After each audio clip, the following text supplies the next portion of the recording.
You still overanalyzing every text message your partner sends you, always questioning their feelings towards you, right? How they feel about you. Or maybe you play out the worst case scenarios in your mind with any situation with your partner. Something happens, you don't know what it means. And so you just think of the worst thing that can happen. We know it boils down to one word: overthinking. And it's one of the biggest relationship killers out there because it adds a crazy level of stress and emotional drain and mental drain on both parties in the equation until your relationship eventually breaks. So I'm going to tell you right now how to truly feel secure in your relationship without needing to overthink. Now, I've made a number of videos on this in the past, but I'm always trying to find new angles and new ways to deliver the message to people with even new tips and new strategies of approach, right? Because one size doesn't always fit all, right? And I want to make sure that maybe the wording in one video that didn't reach one person can reach another, right? So hopefully this is you and your opportunity for this to really sink in for you. So first, let's start with the reason why we overthink, or why you're overthinking now. And the very first and big one is fear of the unknown. Your brain is designed to try to protect you. So your mind tries to figure out and create the rest of the story, right? To get ahead of things as a way of trying to make you feel safe and protect you. But in reality, it does the reverse. Instead of you giving yourself a way to feel safe because you're kind of like can piece together what might happen or might be the outcome, it winds up creating anxiety inside of you instead. So in that attempt to predict the future in order to try to feel safe, what it actually has you wind up doing is something we call fortune telling, where you start assuming the rest of the puzzle without all the information. You start coming up with the rest of the narrative, rest of the story, when you couldn't possibly know for sure that that's what's going to happen. But then here's the other piece that happens with it, that gets coupled with it. See, it's not that you're just trying to predict the future, because you can predict the future for positive reasoning, but it's the fear of the unknown. So your mind predicts the future in a fearful way, which is what we call, you create red ants, right? Like they multiply real fast, which means ANT stands for automatic negative thoughts. So you think of one negative thought and you build on top of that and you build more and more and more. And just like ants, like red fire ants, right? They get all over you. It starts to just pollute your mind, right? It starts to take over your thoughts, and all of, your ability to feel secure in a situation goes out the window because you're worried about all these things that could potentially happen that you start to convince yourself are more likely to happen without the supporting evidence. Second big reason that goes into your overthinking is lack of self-trust. You doubt yourself. You doubt your ability to make sound decisions and to catch the right things.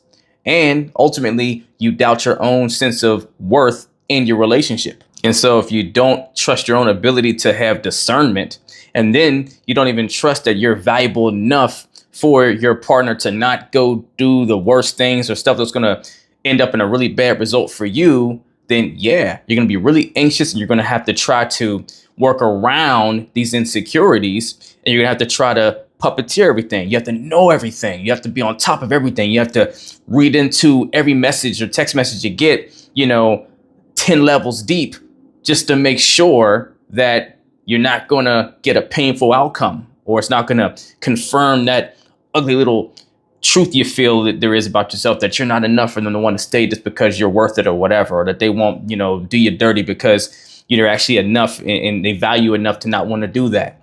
Or you have to keep going all the levels deep and have your hands on everything because you can't fully trust that you can recognize the signs on the surface and you'll be able to know what to look out for. You can go have the appropriate conversations to get to the bottom of it. You don't trust that. So therefore, you must do more external work to overcompensate for your lack of internal work. And then a big and huge offender is past relationship trauma.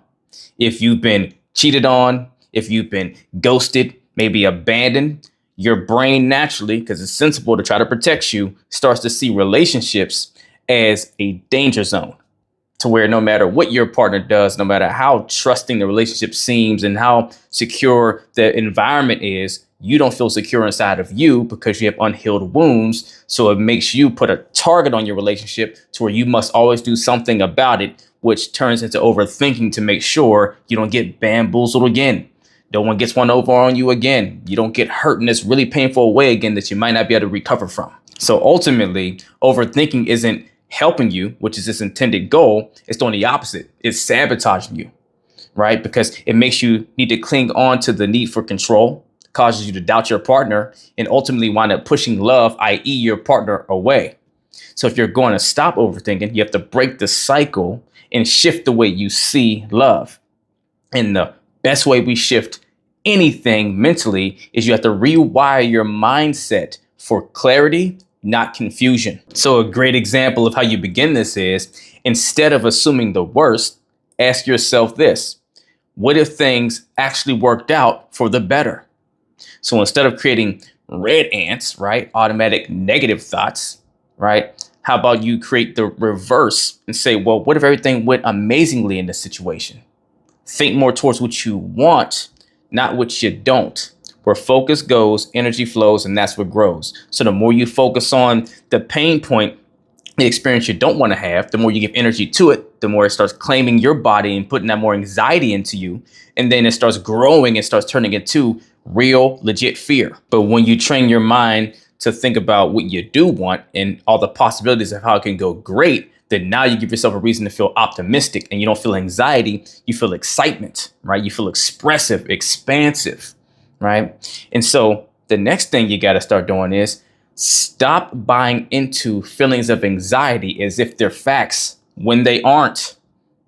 Always remember, a feeling is just a feeling, right? It's a signal to you that you either are liking or not liking something. But the core root to why you're not liking it doesn't always mean it's something factual. So you have to learn to focus on what's actually real that you can confirm, not what you fear.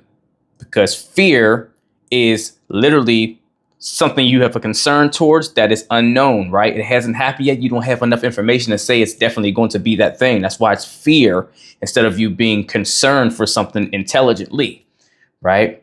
So always understand, a thought is only a thought without the facts to prove it, without a tangible thing that you can actually quantify it to. It's just a thought, right? It's theory. It's not real until you have something to represent it being real.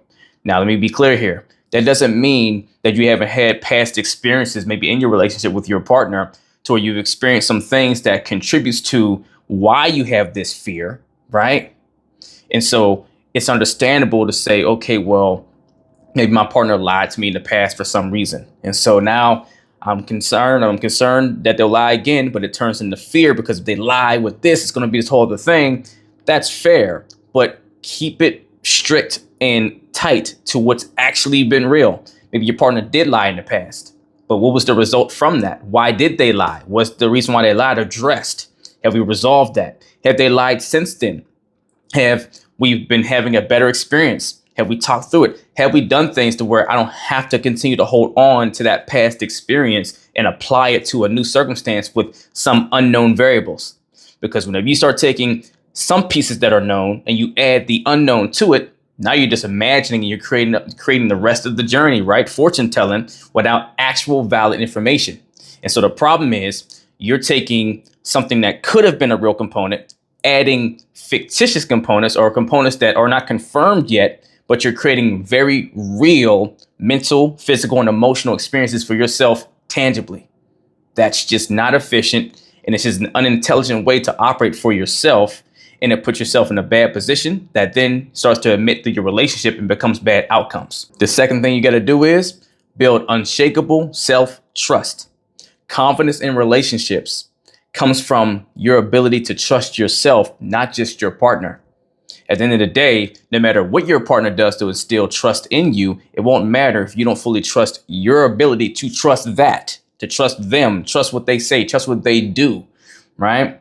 And the way you build trust, the way you build confidence, we'll say, to trust yourself is by being courageous, to take action, take steps to prove that you can, in fact, trust yourself. Confidence is a byproduct of courage, taking action, right?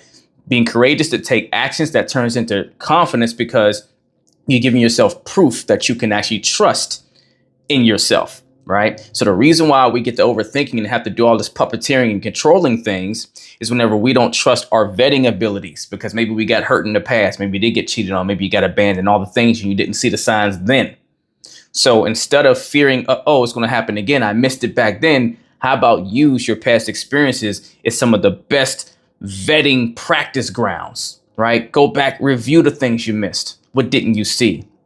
Find the loophole, find the error, find the blind spot that you didn't pick up on then, and start connecting the dots. Find the pieces in what happened before that comes full circle to say, that's it right there. If I had saw that or been thinking of that, or if I had, known that ahead of time, that would help me so much. Or maybe you say, I think I did all the things I was supposed to do and I still got this bad result. So then go back, look at the experience you had with that past partner or whatever. Now that you have, hindsight's 2020, right? So look back and see the things that you possibly couldn't have known, or at least you feel you couldn't have known, and ask yourself, if I had to be in that situation again, what could I have done differently to know? Or did it give some signs or signals? What could I have asked question-wise? What kind of conversations could I have brought up in my relationship that would have revealed these things? How could I maybe needed to operate from my standards to where if they're going to continue to be with me, these things would have came to the surface sooner, right? Start picking at the how could I have versus the why I didn't and why I can't now trust myself to do it going forward. Or if you're in a space of questioning your own worth in the relationship, and that's why you can't fully trust that this person, your partner, won't do something bad or leave you or whatever like the last person did, then now you have to go find reasons that disproves that, right? So if your partner is going to leave like they always do, then ask yourself, why are they here in the first place? What is it about you that makes them want to be here? What is all the evidence that you have and the experience you've had with your partner so far that shows you that they do value you and you do have a lot of worth to them? Heck, the obvious one is, why would this whole individual person that could have picked anyone else, they could have picked someone else that's what you consider in the same caliber or whatever to be with, but they chose you. They continue to choose you. They're in this whole dynamic where they're living in the same house maybe with you, right? They've chosen to invest in living in the same space with you, right? Or watch this, even for your overthinking, I'm pretty sure you can tell they're probably maybe frustrated or they're getting, tired and weary of having the conversations and you always needing to have all these extra dialogue and deep dives on the text messages and overthinking it, but they still haven't left yet. What does that have to say about your value to them that they're willing to keep fighting through the frustrations and still stay? Find the reasons why. Those are pieces that really starts to reassure you on how valuable you actually are and how your partner is not just going to always want to do the bad thing or the worst outcome, and you're not going to just be left and all these things you're fearful about because you're not focusing on how valuable you actually are, and you're more focused on what could happen if someone doesn't value you. The next piece here is you have to make a decision. You have to make a decision that no matter what happens, I'll be okay. This is probably the biggest piece. And if you don't feel like you can confidently say that, then the first thing you need to do is ask yourself, why can't I say that? Why won't I be okay if this doesn't go right, if this doesn't go well, if I do get the worst outcome? Why will I not feel like I'll be good? And whatever the answers are, that's your first area of attack. You have to go attack those reasons that try to tell you won't be okay and prove them wrong, or become the version of yourself you need to become so that they become wrong, right? So if you feel like you say, I won't be okay because I put my whole life in this is my person I'm supposed to do life with. Okay, give yourself a reason or a narrative as to why, if it did end, how you could have the life you want with someone else. Give yourself another lane or trail that could be a reality as well, if the one that you're so concerned about you think is going to mean the definite of something that you're going to lose. If you feel like you'll be alone, no one's going to want me again. Okay, give yourself reason as to why someone would want you. Why are they definitely going to want you? It'd be crazy for not the next person to want to be waiting to jump in line to have me, right? And if you don't truly feel like you can find anything that says that you'd be worth that, then all right, start building it in yourself. What would you feel would make you be invaluable to someone to where you would definitely find someone else if this relationship happened to go left or end or whatever, right? And start building those characteristics inside of yourself so that you actually can get up and feel like, I know for sure I'm not going to be by myself. Or maybe you fear, if I get stabbed in the back, it'll just ruin my ability to trust people forever. Okay, so now go and prove to yourself why, no, you wouldn't not be able to trust people forever because maybe it happened to you before in the past. But how you'll be able to learn from the errors in this and tweak your ability to vet through trusting folks to make sure you pick someone that you can trust better down the road. Give yourself all the reasons as to why your partner would never want to break the trust with you, because they would lose so much in you if they did. Find the blank space, the blind spot that disproves whatever the big fear you feel it is around whatever happening. Because the more you do that, the more you free yourself from having this necessity of controlling the situation, and you learn how to be able to adapt and respond to the situation as it comes harmoniously. The point is, the more you prepare yourself to embrace whatever comes along in a loving relationship that has a lot of unknown variables that you can't account for, the less you fear losing it when you prepare yourself for anything that can happen, because you got you at the end of the day. And that helps you to start letting go of the clinging to the need for control, and you learn to go with the flow intelligently, right? You're not going to see stuff that doesn't make sense and not speak up, but it allows you to relax some and not have to like harp on, puppeteering everything to hold this construct that you believe that the relationship should be together. And if anything ever goes out of line, out of bounds, it's going to ruin the whole thing. So you got to go and move mountains to make sure you control everything, which is really stressful for you. And it actually is doing the opposite of what you should be able to do in your relationship, which is enjoy it. So ultimately, if you can't enjoy it and you feel like I have to overthink to be with this person, then you're probably with the wrong person if that's the case. But before you can say that, you got to ask yourself, how much of that is self-created versus externally created from my partner's involvement?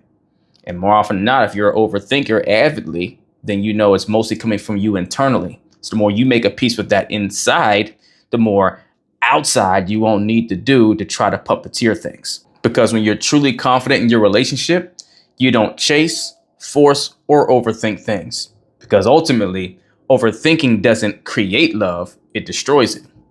So if you need help with your overthinking and you really want to get a harness on that, to let go of that and only put extra thought into things that literally don't make sense externally, instead of you creating the rest of the narrative in your mind internally, then email or DM me the word coaching and we will get to work, as long as you're truly ready to put that work in. If you're not ready for one-on-one coaching, don't have the time or the space, then email or DM me the word revival to join my Relationship Revival Hub community, where you can learn the same things I teach my clients one-on-one at your own pace, on your own time. Either way, do something to get in the race. Let's get it.